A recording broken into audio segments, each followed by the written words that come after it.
Cruise video take one. What street are we on? Riverside Drive. Riverside Drive. Toluca Lake. Now we just entered Burbank. Coming up on Bob's. Or on Friday nights, which is what this is, they have a great car show for free. And there it is. Here's our driver for this evening. Home of the big boy. All right, here's where I'm staying during this trip. The Safari Inn. An iconic motel in Burbank. The home of T.J. Hooker, among other things. We're heading for the church lot, which is our traditional center of operations. All right, you started the cruise. That was like in 1975. Yes. That was something you came upon by yourself or with somebody else. I don't know. I think Avery and I technically started it because we were doing it in the Mazda first in his sport truck. Oh, really? Mm-hmm. That was the first cruise vehicle, the sport truck? And then we incorporated the Lincoln because it held more Country people. Club Drive. Because when I came home from something I was doing... I think you were in Texas. Yeah. You guys had come across as, hey, let's go cruise around at night. Here's the church. Hey, the gates are up. The gate's up here. And it's not like I don't know the combo. This one's open. Uh-huh. We're in like Flint.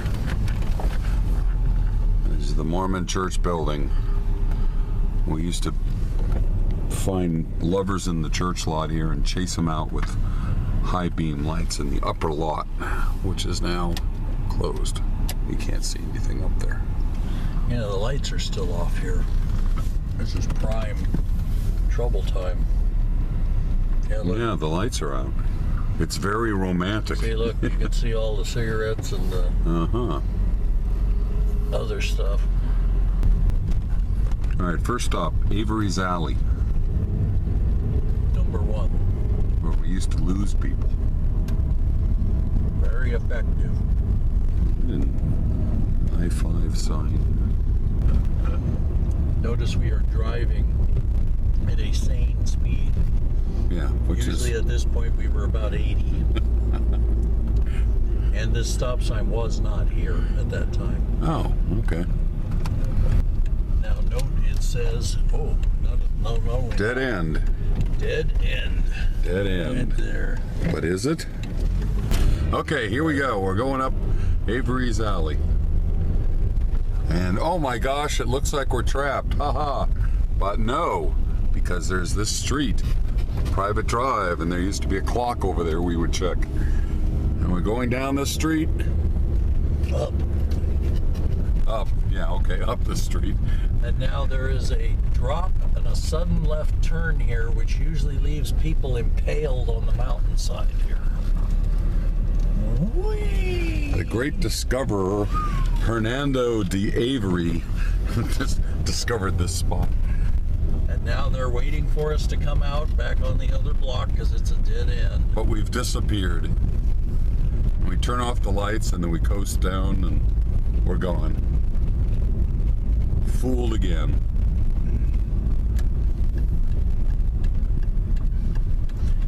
Yeah, many times we would turn and go right behind them while they were sitting there with their eyes ramped, focused straight up the street, waiting for us to come back down because it's a dead end.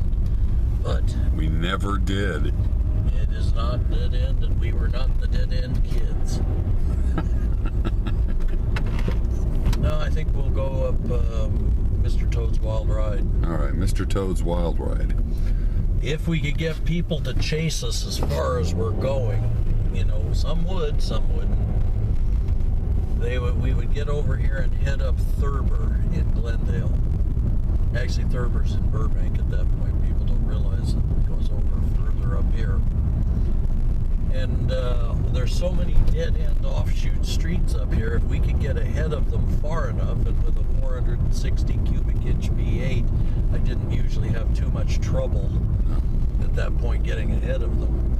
But when we got ahead of them, they would follow us up and they'd take all of those little side streets looking for us. And by that time, we were all the way back down the hill, because there's only one way through and one way only. Well, my favorite Lincoln escape tactic was go down the hill some, head up the hill, and then tromp on the gas and leave people behind. Just bury them. And use about a cup of gasoline in the process. A cup? Well, probably more like a gallon. And here we are at Thurber. And we will quickly make a turn. Oh, to have a 460 here. Yeah, but we don't have that. We're in a Volkswagen Beetle. 2.0 liter. A new Beetle, by the way. Pretty obvious we're in a new Beetle because you can hear me. If we're in an air-cooled car, it'd be louder. And we wouldn't even be going this fast. No, we wouldn't be going this fast. This is one of the great streets, unsung streets of Burbank. Thurber. Many people will not know Thurber is in Burbank. Now here's the first one. We make this horrendous turn, and there's a dead end. There, but you just keep hauling, and it looks like you're going to go straight over. And here is the driveway of death, which is chained off. You can see beautiful vistas from up here. Well, or you used to be able to. You still can. In some spots, not as many. And it just winds its way through the mountains here as we accelerate up. And here comes another one of them turns. And another dead end. And another dead end. Sudden left. Whoa, sudden left, and now we're at Colt Point 13. And we called it that. Why? Because the lights form the Roman numeral 13. Paseo Redondo. All the street lights. And where's my favorite house? Coming up. Right there. There it is. Dead ahead. With the view amenity. And a safe in the bedroom. Don't ask and a safe in the bedroom. Don't ask how we know that. We know it's there because we haunted that place when they were building it. But the view has been hindered by, they've added a light. A light. El Miradero. Here's the front door. And it's closed too. Whoa. Okay, so we would take people all the way down here. If people would chase us this far, and wind was GWN. A guy in a Pinto station wagon. The most pathetic vehicle ever built. Yes. We would head down here to a street we call Matilija, but in Spanish it's pronounced Matija. And here it is. And we would make a sudden left and lift up 2 levels of streets from here. When we get to the middle here, it starts to climb dramatically. And then we'll go up 2 levels. And the next one where a street crosses it, there's a huge dip. And that will play into the video in a minute once we make the U. Plays into your oil pan if you hit it too hard. Yeah, well, he died right there at 909 Matija. Because this is where we hit and went airborne. In the Mazda Sport truck. I came down on Avery's stick shift when we landed and bruised the back of my leg. Ron was in the back and he was flipping around like a empty soda can. And anyway, straight ahead is where they see that, they've opened it now. They used to have plants all the way across. But that's where you come out and head back down. What we do is make a hard right like this. And we would swing around, ignoring this stop sign. And then we would turn up what appears to be a no outlet. but it goes all the way around, but we can't do it because we'll get ourselves shot or Why? something, because there's this big blockade. Oh, okay. Yeah, and that's Keeping people from doing what we used to do. And then you'd come out where we showed you earlier on the other side and go back down Matiha very fast, hitting that bump and really stressing out your suspension on your car. But it was all in good fun. It was all in good fun till the Pinto went over there and made the jump and came down on his oil pan, and nothing but sparks and flame came out from underneath his car as he slowly drifted to the side. See, there's where you come out right there. The Village. Okay, explain the Village. The Village is a little section of Glendale on Kenneth Road that goes for about 2 blocks, and it's a village. See, it's called Kenneth Village. They have a clock. It's always good to tell time by, and it's very accurate. They have all these little kitschy businesses here where you can sit outside and eat at Froofy restaurants or read the newspaper or get liquor at night, you know, or attend different classes and things. And then as soon as you're in it, you're out of it. It ends. It's very eastern. We have things like that in Virginia. You drive through it very quickly and it's all over. And I always thought it was rather quaint and odd. And then you're back in the dark residential district. Yeah. And then this is the last very end business right here. Yoga vibe at the Village. And should we go up Country Club Drive? We used to go up there every now and then. All right. Should we? Or Sure. Okay. We going to the top until we stop at Oregon. Country Club Drive.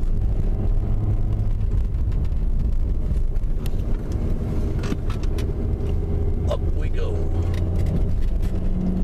Into the wild blue yonder. Oh no, I'm singing again. Last time we did that, they had a straw hat. That's right. It said Nixon on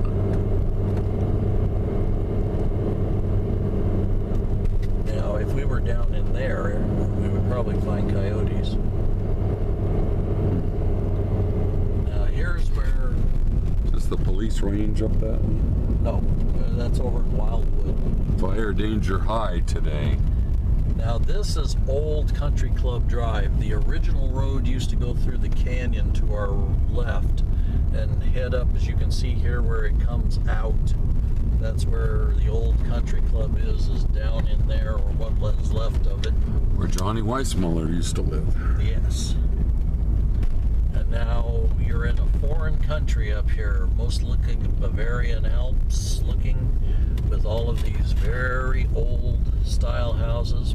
Some have been remodeled, but most of them are still the very nice old houses that they used to be. One of which Laura Ingalls lived. Laura Ingalls lived. And Clarence Kelly Johnson. No, and I've got somebody behind me. Yeah, isn't there a house with a funicular rail line next Yes, to it? it's on the left, but I'd have to be in the daylight to pick it out. That's where Doris Vick lives, member of the Veterans Committee. That's a beautiful house on the inside. Remember I called you from the estate sale there? Yes. This in here, there's 3 houses in there, and one of those is the one Kelly Johnson lived in. Ah. I have done my reconnoitering. And then as we continue up, we will arrive at the top, which is the house that Laura Ingalls lived in. Oh, so she lived much further up than Karen Kelly Johnson.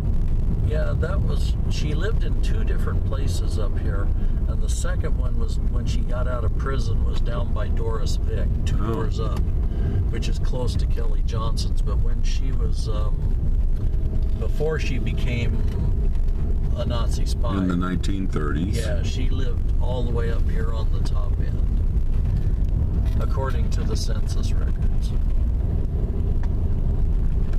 I love the rock work on that house. And I think this is about where we I think we are at the end. Here we are at St. Alfonso's Pancake Breakfast. And this is where the city's liability ends, and they're all sandbagged and ready for winter, but it was that one up there. Oh, that's where she lives? And that was Laura Ingalls' place, first place up here. Huh. And then when she finally got out of prison, she moved down further, closer. But when you're up here, you don't know you're in Burbank.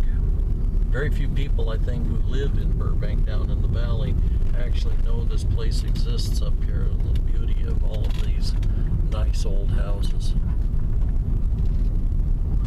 I guess this is seriously old money Burbank here. Yes, well, it would be if any of the old people used to live here. You used to only be able to lease these properties when the country club was in business. And then when the country club went out of business, they sold them straight flat out to the people who were leasing them if they wanted to keep the property. This is the opposite way from the church, heading towards the Castaway and DeBell Golf Course, and past the dam here, the city's water reservoir system up here on the hill. And here is the big stop at Magnolia, which has always been here. Very annoying.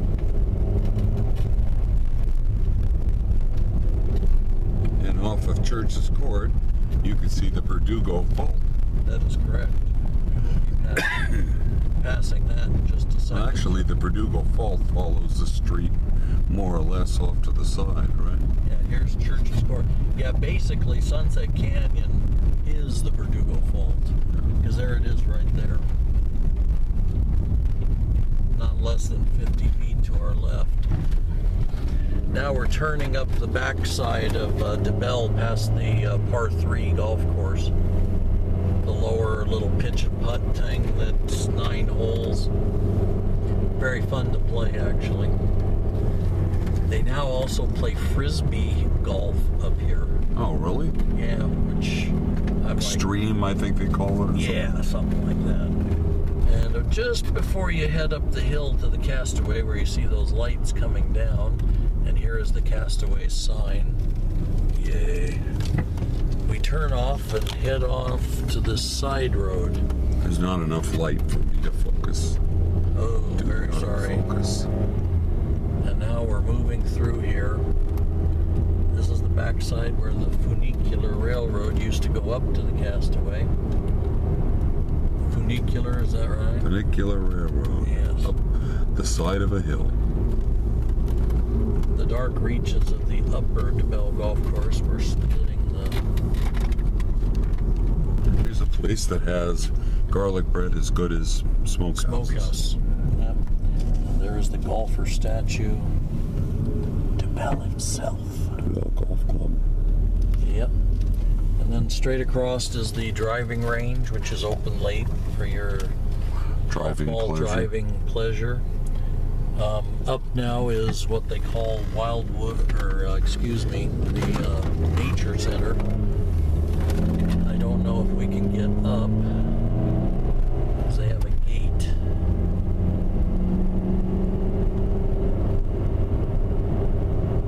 Well, that's an awfully long way up for that guy to park. Yeah. And here's another one. And there's 2 here. And I can only bet what they're doing. And I'm sure it isn't having a friendly chat. And here's another one up here.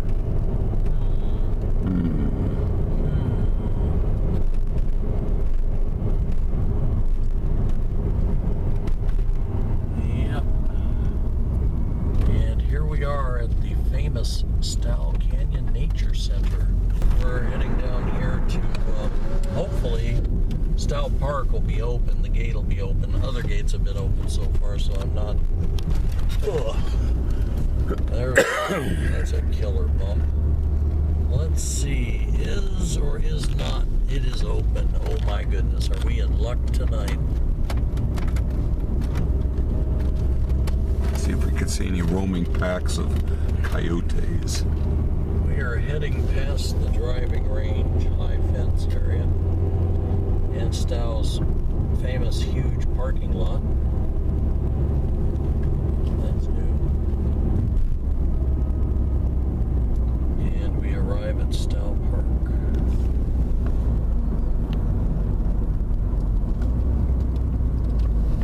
Home of the Starlight Bowl. You see any coyote eyes out there? No coyotes tonight, which is good. Starlight Bowl. There it is. The infamous Starlight Bowl, where all Burbank High kids graduate.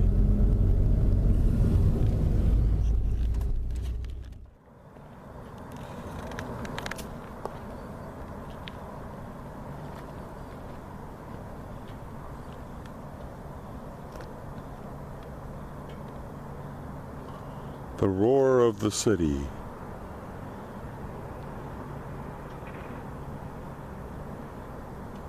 Yeah, you can see the Empire Center, Yeah, you can.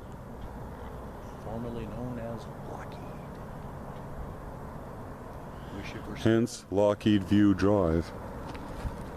good. Are they going to rename that street? I don't know, they'll probably leave it.